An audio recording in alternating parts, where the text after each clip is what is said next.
What does that actually mean? And how the bananas should we do that? Our body can help us to be present before being totally submerged in presence. Actually, only that part that is present in you, which we also can call your awareness, is the only thing that is real.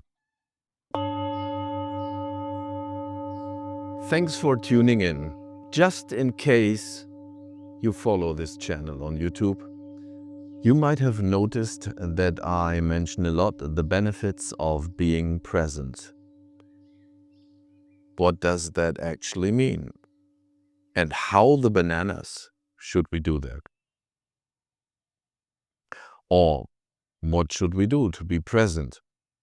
So let's get to it. I will elaborate a little bit about the topic.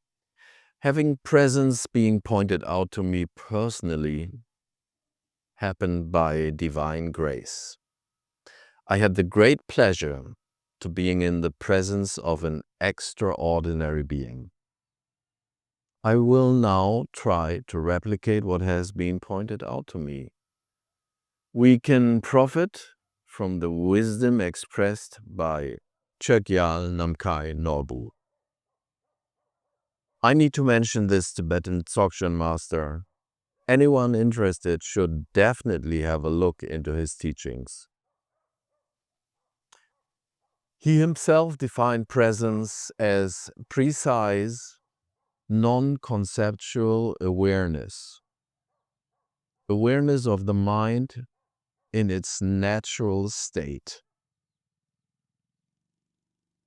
In his teachings, he offered that Dzogchen practitioners gain control over their mind through continuous presence and awareness.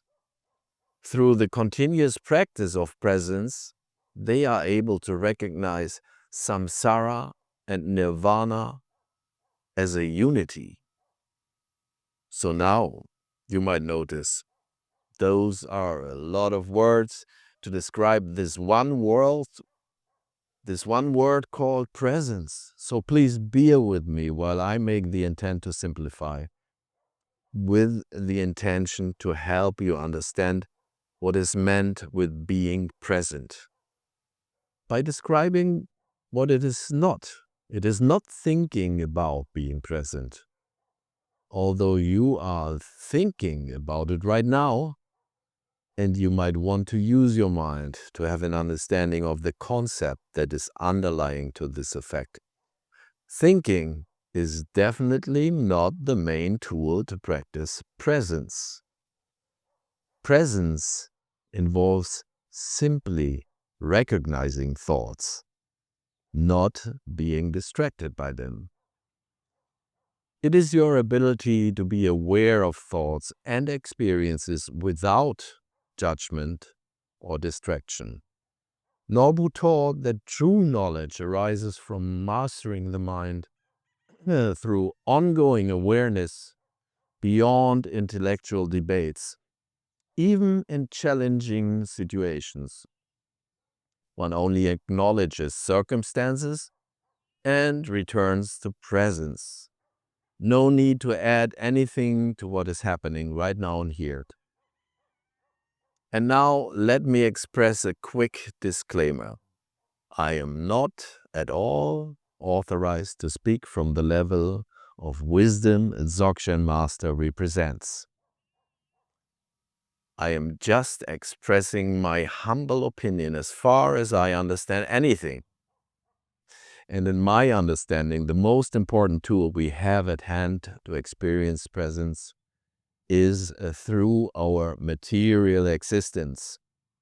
Our body can help us to be present before being totally submerged in presence. We might want to practice presence inside of our human body. You have some kind of awareness. It allows you to feel parts of your body. If I just ask you to feel your hand, you already can feel the presence of your hand. Even if you try to do so by closing your eyes, you don't need to see your hand to feel it. Just try it. If I ask you to feel your feet and the top of your head at the same time, as well as your left hand, you might confirm that all of this is actually possible, even simultaneously.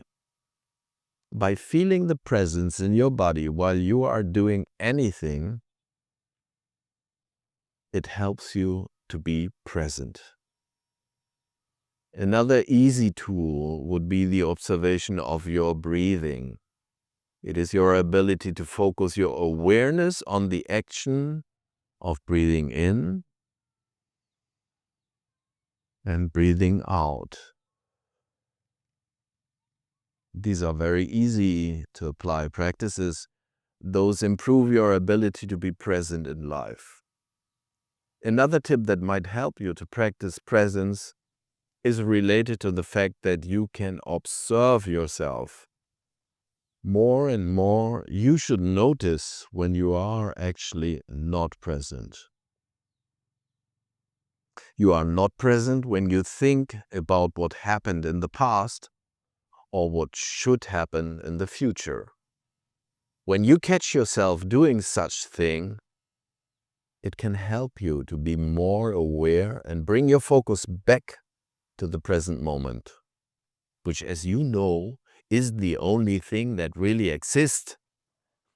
Your continuous addiction to your mind activity, which is traveling in time and space, is the opposite of being present.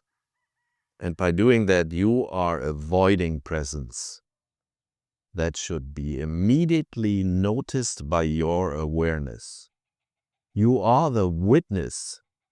You can testify if you are present or not.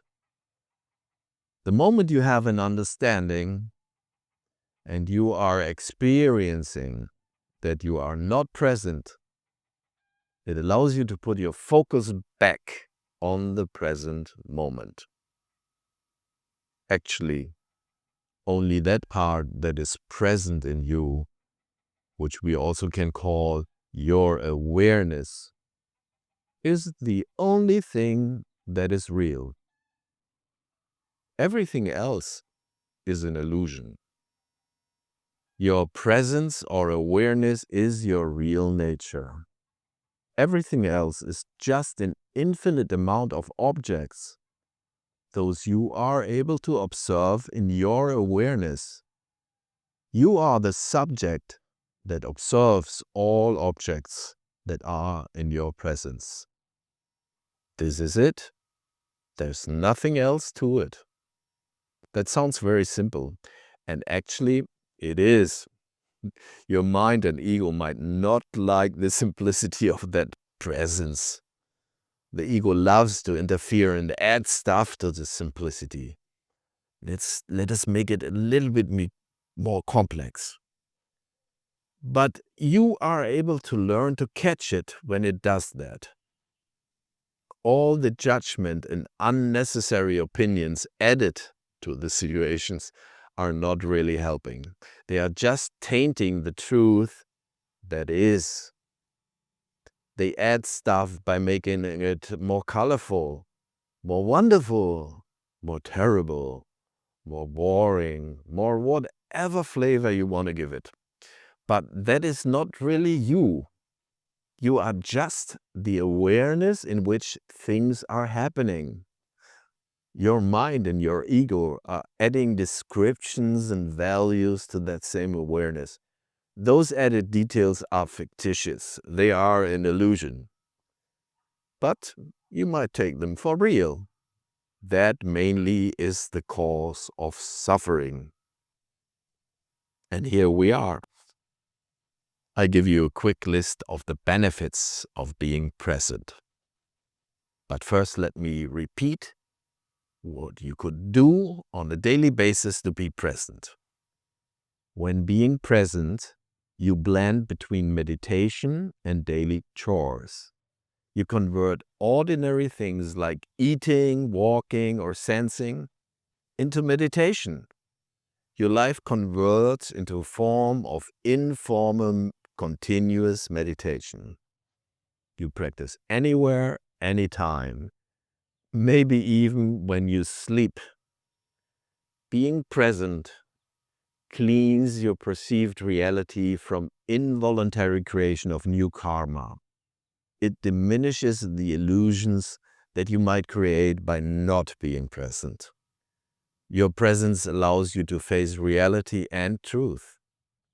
Truth reveals itself in your awareness.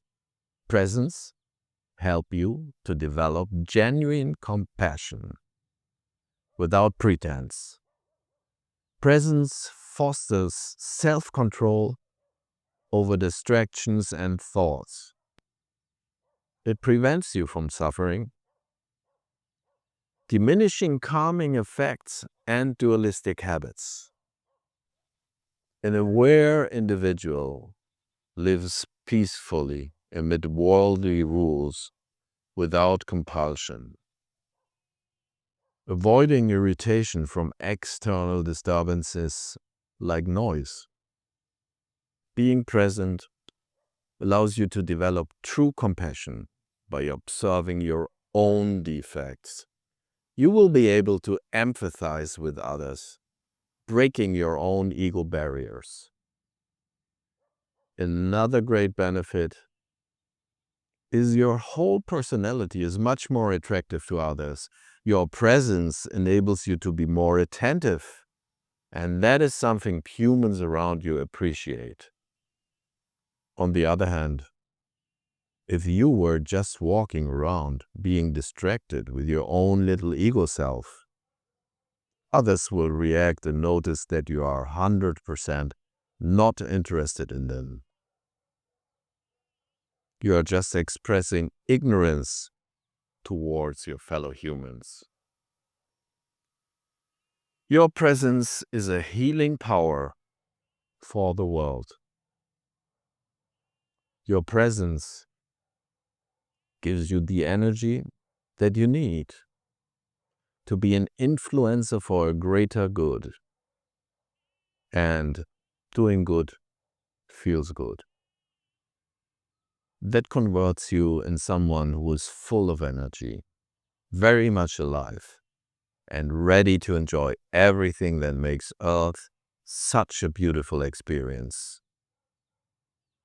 Relax and enjoy it. Om Shanti Shanti Shanti.